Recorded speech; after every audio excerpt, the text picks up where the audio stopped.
غير المغضوب عليهم ولا الضالين. بسم الله الرحمن الرحيم. الحمد لله الذي هو أقرب إلى العبد من حبل الوريد وهو على كل شيء قريب سواء عنده القريب والبعيد. أشهد أن لا إله إلا الله وحده لا شريك له الكريم المجيد. وأشهد أن سيدنا محمدا عبده ورسوله الرؤوف الرحيم بالعبيد. اللهم صل وسلم وبارك على سيدنا محمد عبدك الحميد وعلى آله وصحبه وذريته وأتباعه إلى يوم الوعيد. أما بعد. Yang kita hormati, kita muliakan para habaib dan para ulama, muhibbin, hadirin hadirat rahimakumullah. Puji syukur setinggi-tingginya selalu kita haturkan kehadirat Allah Subhanahu wa taala, yang mana dengan limpahan taufik dan hidayahnya jualah kita pada malam ini kembali bisa berkumpul bertemu di majelis yang penuh berkah dan rahmat ini. Salawat dan salam atas junjungan kita Nabi besar Muhammad sallallahu alaihi wasallam dan seluruh keluarga, para sahabat, zuriat dan pengikut beliau. Para muhibbin rahimakumullah, al-hikmatur rabi'atu wal arba'un ba'dal mi'atis tsaniyah minal hikamil ataiyah. Hikmah yang ke-244 dari Al-Hikamil Ataiyah. Qala al-Imam Ahmad ibnu Athaillah As-Sakandari rahimahullah wa nafa'ana bi'ulumihi wa asrarih. Laula mayadinun nufus ma tahaqqaqa sayrus sairin idh la masafata bainaka wa bainah hatta tatwiyaha wala qut'ata bainaka wa baina hatta tamhuwaha wuslatuk. Artinya, jikalau tidak ada medan-medan nafsu, niscaya tidaklah ada perjalanan orang-orang yang berjalan, karena tidak ada jarak antara engkau dan antara Allah, sehingga mesti engkau lalui. Dan tidak ada permusuhan antara engkau dan Allah, sehingga menghapuskan akan itu permusuhan oleh cinta engkau kepadanya. Itulah makna daripada hikmah yang ke-244 ini. Maksudnya adalah laula syahawatun nufus, jikalau tidak ada syahwat diri, kal kibri, seperti kesombongan, warriya, riya, wa hubbid dunya, mencintai dunia, wa ghairiha, dan selainnya. Itu merupakan syahwat nafsu. Wa adatuha, dan jikalau tidak ada kebiasaan nafsu, kal akli, minum, makan, wa syurbi, minum, wan naumi, tidur, wan nikah, kawin, wa ghairiha, dan selainnya, mata sawwara sulukus salikin, tidaklah terupa perjalanan para salikin ilal qurbi minallahi ta'ala, kepada kedekatan daripada Allah Subhanahu wa taala. Li'annahu aqrabu ilal 'abdi min hablil warid, karena Allah itu lebih dekat kepada hambanya dari urat leher hambanya itu. Apal bu'dul ladzi yujibu suluk ilal qurbi minallahi ta'ala qa'imun bil 'abdi walau 'adimat lam yahtaj ila suluk. Bermula kejauhan yang menyebabkan adanya suluk untuk dekat daripada Allah, itu kejauhan adalah bertempat di hamba. Jikalau tidak ada syahwat-syahwat nafsu itu tidaklah perlu seseorang kepada suluk. Para muhibbin rahimakumullah, dalam hal ma'rifat kepada Allah Subhanahu wa ta'ala itu ada istilah yang namanya suluk. Suluk itu artinya perjalanan. Nah, orang yang berjalan itu dinamakan salik atau salikin jamaknya. Kenapa ada suluk? Kenapa ada perjalanan untuk ma'rifat kepada Allah itu? Padahal Allah itu sangat dekat. Sangat dekat dengan kita, lebih dekat dari urat leher kita sendiri. Kenapa ada istilah perjalanan menuju Allah? Seolah-olah Allah itu jauh, sehingga ada perjalanan. Padahal tidak ada jarak antara kita dengan Allah Subhanahu wa ta'ala. Nah, apa yang dimaksud dengan suluk itu? Sehingga ada istilah perjalanan. Yang menyebabkan adanya suluk itu adalah syahwat-syahwat nafsu kita. Seperti kesombongan kita, riya kita, apalagi hubbud dunia kita, tamaknya kita. Dan lagi ada kebiasaan-kebiasaan nafsu kita, makan, minum, tidur, kawin. Nah, itulah yang menyebabkan Allah itu seolah-olah jauh daripada kita, sehingga kita tidak bisa menyaksikan Allah Subhanahu wa ta'ala itu karena yang demikian tadi. Padahal Allah itu sangat dekat kepada kita. Nah, andai kata tidak ada nafsu-nafsu yang tadi, kesombongan, apalagi hubbud dunia, riya, kalau tidak ada hal-hal seperti itu, maka seseorang tidak perlu suluk untuk ma'rifatullah Subhanahu wa ta'ala. Seseorang tidak perlu suluk, tidak perlu berjalan untuk mengenal Allah Subhanahu wa ta'ala. Nah, karena adanya medan-medan nafsu, karena adanya syahwat-syahwat nafsu, itulah yang menyebabkan kita seolah-olah berjalan jauh menuju Allah Subhanahu wa ta'ala itu. Nah, para muhibbin rahimakumullah, jadi jauhnya itu dari pihak kita. Nah, dari pihak kita. Banyaknya hijab, dinding kita, sehingga menyebabkan seolah-olah Allah itu sangat jauh. Daripada sangat jauhnya Allah itu, kita sudah kada bisa melihatnya lagi, kada bisa mengingatnya lagi, sehingga kita melihat sesuatu itu adalah sesuatu, melihat itu batu adalah itu batu, melihat itu hewan adalah hewan, melihat itu pohon adalah pohon. Allah Subhanahu wa ta'ala hilang, tidak kelihatan lagi dalam hati kita. Karena apa? Karena jauh. Padahal Allah sangat dekat. Kenapa jadi jauh? Karena ada syahwat-syahwat nafsu tadi. Nah, disitulah timbul ada istilah suluk. Nah, sulukus salikin, jalannya orang-orang yang menjalani menuju kepada ma'rifat Allah Subhanahu wa ta'ala.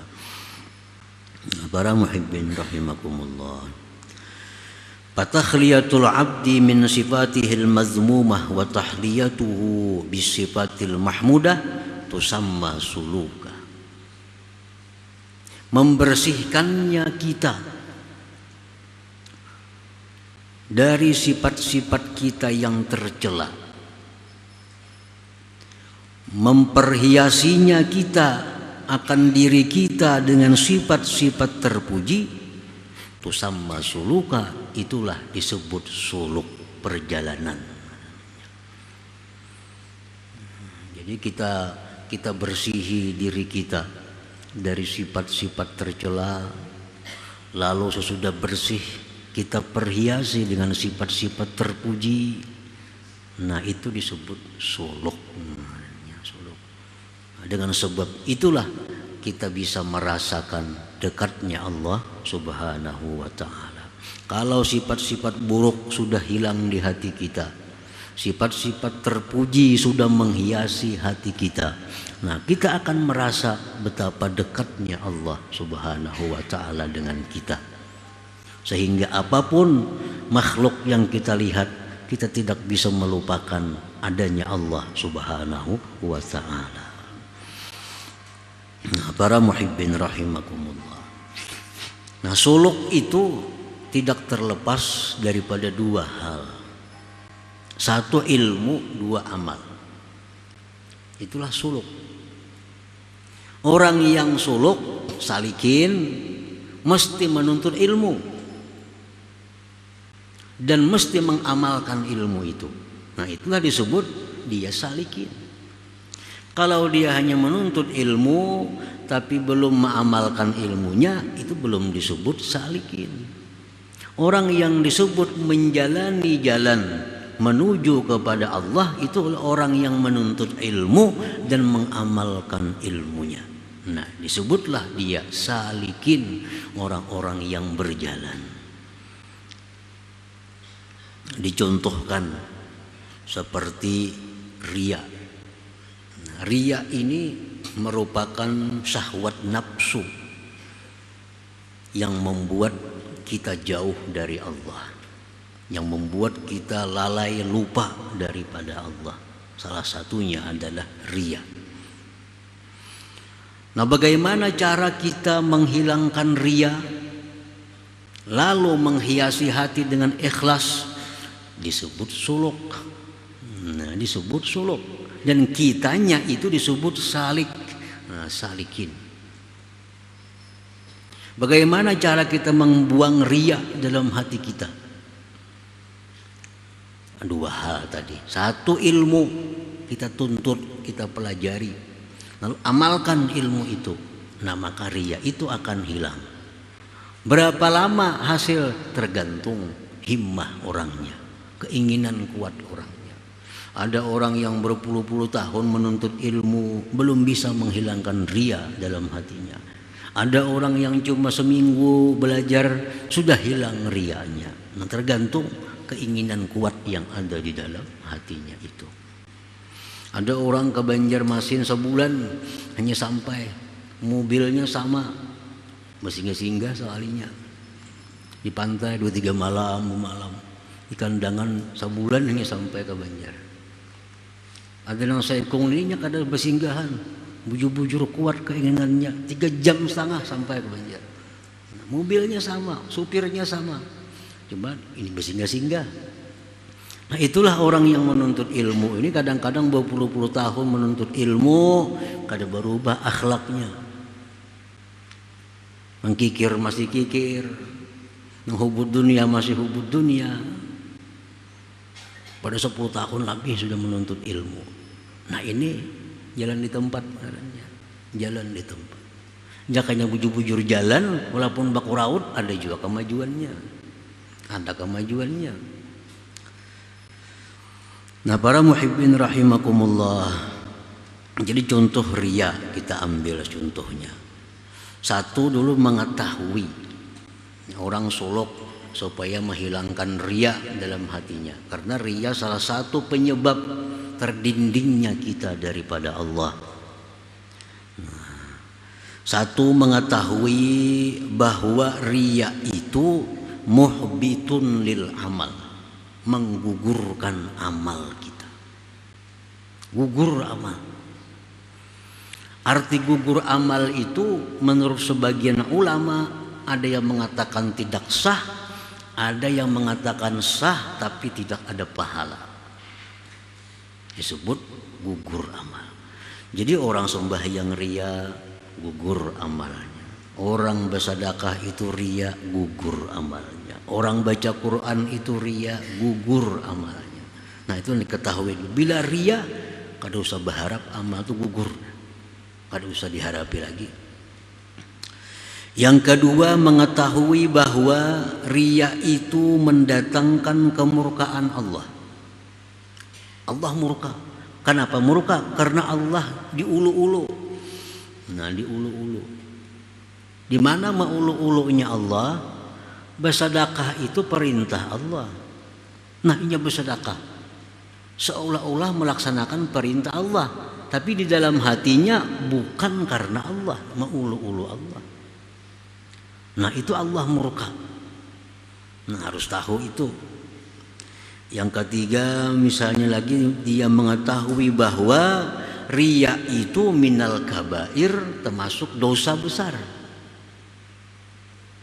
Nah, apa risikonya bila dosa besar? Kada akan hilang dengan sembahyang 5 waktu. Kada akan hilang dengan baca salawat. Kada akan hilang dengan baca istighfar. Kada akan hilang dengan baca Quran. Yang bisa menghilangkan dosa besar hanya tobat kepada Allah Subhanahu wa ta'ala. Nah, itu hanya dosa kecil bisa aja hilang dengan bau wudu, bau bersedekah. Tapi riya kada, riya dosa besar. Riya dosa besar. Nah, ini ilmu. Orang yang hendak membuangi riya itu harus tahu itu bahayanya riya. Nah, para muhibbin rahimakumullah. Dan lagi orang yang hendak membuang sifat riya dalam hatinya itu, dia mesti tahu asal usulnya riya itu apa. Kenapa kita riya dengan sembahyang kita? Kenapa riya dengan ibadah kita? Kenapa sebabnya? Kemungkinan sebabnya itu adalah hubbul manzilah wal jah fi qulubin nas. Kemungkinan sebabnya adalah dia menyukai kedudukan di hati manusia. Nah, itu mungkin sebabnya, salah satunya itu.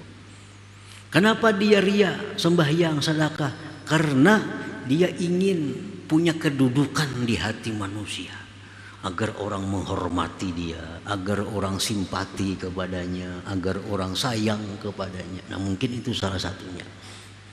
Nah, yang kedua, pokok dasarnya riya itu adalah wattama bima fi aidin nas. Dia ada mengingini duit orang, ada mengingini harta orang. Dengan sembahyang bagus, ini berharap si pulang tuh beri aku duit. Dengan aku nuntut ilmu, aku berharap orang menyumbang aku. Nah, itu mungkin di situ penyebabnya riya. Karena kita kadang akan bisa menghilangkan satu penyakit tanpa tahu sebabnya penyakit itu apa. Ketahui sebabnya. Ini riya itu satu, minta kedudukan, mencari kedudukan, suka kedudukan di hati manusia, atau riya itu berdasarkan maunting harta orang. Nah, itu riya. Para muhibbin rahimakumullah. Jadi harus tahu dulu itu. Nah, bagaimana cara mengobatinya kalau riya itu ada dalam hati kita? Nah, ini berhubungan dengan suluk jalan. Kalau kita mencari kedudukan di hati manusia dengan mengandalkan ibadah, itu kesalahan yang besar. Kesalahan yang besar. Kita sembahyang supaya dihormati orang, luput, kada akan hasil, kada berhasil. Nah, kita membaca Quran dengan tujuan supaya diagungkan orang, kada akan berhasil. Kada akan berhasil kalau mencari keagungan, kemuliaan di hati manusia dengan cara ibadah, kada akan berhasil.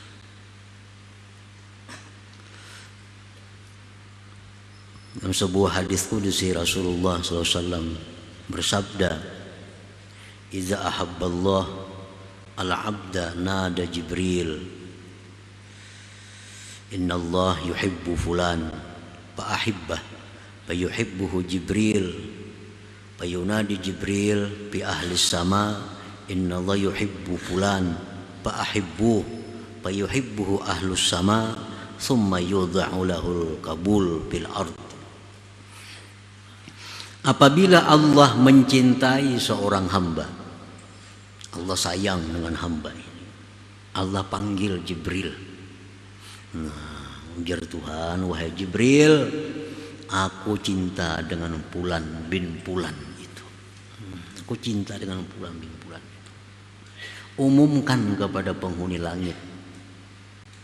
Jibril mengumumkan, ya Jibril, wahai penghuni langit, Allah cinta kepada Fulan bin Fulan, dan aku pun cinta kepada Fulan bin Fulan.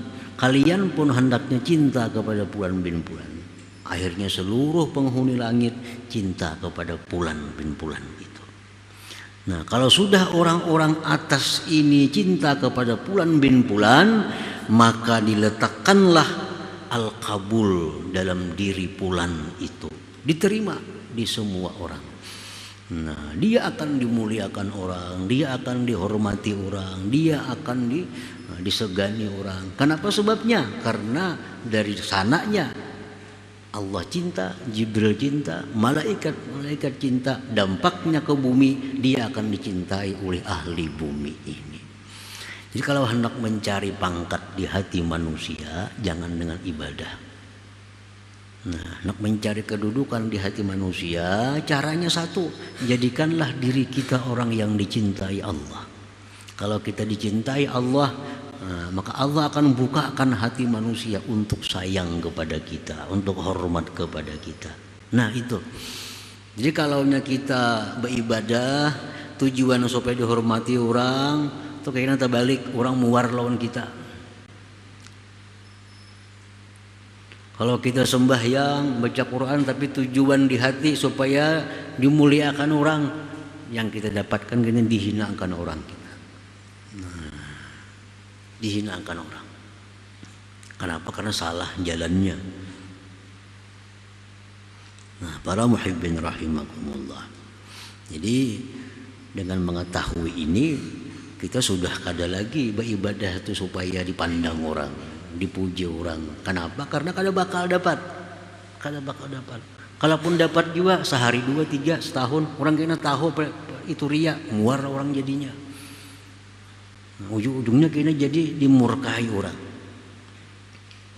Jadi kalau hendak mencari pangkat kedudukan di hati manusia, jalannya hanya satu, jadikanlah diri kita dicintai oleh Allah. Bila Allah sudah cinta kepada kita, orang-orang langit cinta kepada kita, otomatis orang-orang di bumi pun akan cinta kepada kita. Nah, para muhibbin rahimakumullah. Nah, yang kedua, riya itu datang akibat tamak. Nah, ini kada hendak dihormati orang, ini kada hendak disayangi orang, kada hendak diagungkan orang, yang penting dapat duit. Nah, ini kada peduli dihinakan orang kah, disanjung kah, yang penting cair. Nah, ada imbalannya. Nah, kalau ini penyakit riya ini di sini datangnya, kadang-kadang diobati lawan hadis yang tadi. Luput obatnya. Karena aku juga kada ada tujuan hendak dimuliakan orang. Aku kada ada tujuan hendak dihormati orang. Tujuanku aku supaya sugih. Nah, jadi kadang-kadang hadis tadi dipakai. Kalau riyanya itu karena tamak. Riyanya karena tamak. Nah, apabila riya kita itu berdasarkan tamak ini, maka hendaklah kita mengetahui annallah al-musakhir lil qulub bil man'i wal i'ta, bahwa Allah yang menundukkan hati manusia untuk memberi dan tidak memberi. Itu Allah yang membuka hati manusia itu. Ya Tuhan, non hati kita berinya duit, timbul kita beri duit. Allah yang menutup hati kita, jangan diberi. Nah, karena memberi kita. Jadi yang menundukkan hati kita itu adalah Allah, satu-satunya yang bisa menundukkan hati orang lain agar orang lain itu memberi atau menundukkan kita. Nah. Dan wala razika illallah, tidak ada yang memberi rezeki itu kecuali Allah Subhanahu wa taala. Kayak apapun kita beramal, beribadah supaya aku diberinya duit. Mun Allah menutup hati orang itu kada jadi duit. Kada jadi duit. Walaupun kita kada kelihatannya beramal, kita kada kelihatannya baca Quran, tapi Allah bukakan hati orang itu bari si anu duit dibarinya. Nah, orang yang tamat itu mesti meyakini itu. Mesti meyakini itu bahwa rezeki itu kadang akan bertambah dengan tamaknya kita. Bertambah dengan tamak kita kadang bertambah. Dan rezeki kadang akan berkurang dengan qanaahnya kita. Kadang berkurang. Karena rezeki itu sudah ditentukan oleh Allah Subhanahu wa taala. Jadi kalau kita beribadah kepada Allah Subhanahu wa taala dengan maksud agar orang memberikan materi kepada kita, itu kada akan berhasil. Kada akan berhasil. Karena Allah yang membuka tutup hati manusia itu, bukan kita. Nah, jadi kalau kita hendak membuang riya, kita pelajari tadi, lalu kita berusaha menerapkan dalam diri kita, itulah namanya suluk tadi. Suluk. Kalau kita tahu semuaan ini tapi kada dipraktikkan, itu kada suluk. Belum suluk lagi. Suluk itu orang yang mengetahui dan mengamalkan. Tahu cara membuang riya demikian, diterapkannya dalam dirinya, dilatihnya dirinya supaya jangan itu. Nah, ini suluk. Terkadang dalam latihan sehari selesai. Sudah tahu ini hadisnya, tahu ini Qur'annya, saat itu sudah hilang riya dalam hatinya. Ada orang demikian. Ada orang yang perlu bertahun-tahun melatih dirinya agar bebas dari riya. Ada juga. Nah, itulah suluk tadi. Nah, jadi andai kata riya itu kadada, sombong itu kadada, hubud dunia itu kadada suluk. Kadada suluk. Kita akan terlihat Allah Subhanahu wa taala. Nah, kenapa kita kada bisa mata hati kita ini merasa jauh Allah? Mata hati kita kada melihat Allah karena terdinding oleh yang demikian tadi, yang disebut dengan mayadinun nufus, medan-medan nafsu itu. Para muhibbin rahimakumullah. Nah, sifat sombong pun demikian pula. Sifat sombong itu merupakan syahwat nafsu. Selalu hendak sombong.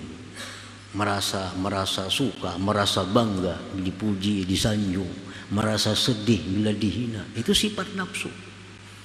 Bila itu masih ada dalam diri kita, maka hati kita kada akan pernah merasakan dekatnya Allah. Karena kita sombong.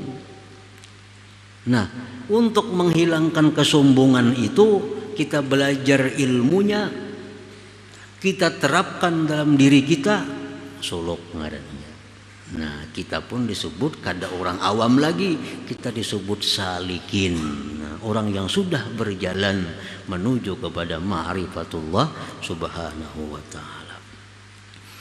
Alhasil annahu inda intifa'is syahawat la yahtaju ila suluk lianna Allah qarib la masafata bainak wa bainah.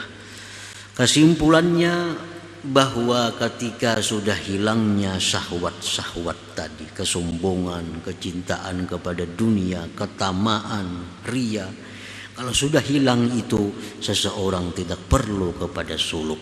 Karena Allah Subhanahu wa ta'ala dekat, tidak ada jarak antara engkau dan antaranya itu. Nah, para muhibbin rahimakumullah, selanjutnya hikmah yang ke-245 insyaallah ta'ala. Hadratin Nabi sallallahu alaihi wasallam, al-Fatihah. Iyyaka na'budu wa iyyaka nasta'in, shiratal mustaqim, shiratal ladzina يا الله بها يا الله بها يا الله بحسن الخاتمة يا الله بها يا الله بها يا الله بحسن الخاتمة يا الله بها يا الله بها يا الله بحسن الخاتمة يا أيها الرجل منه شفاعة صلوا عليه وسلموا تسليما اللهم صل وسلم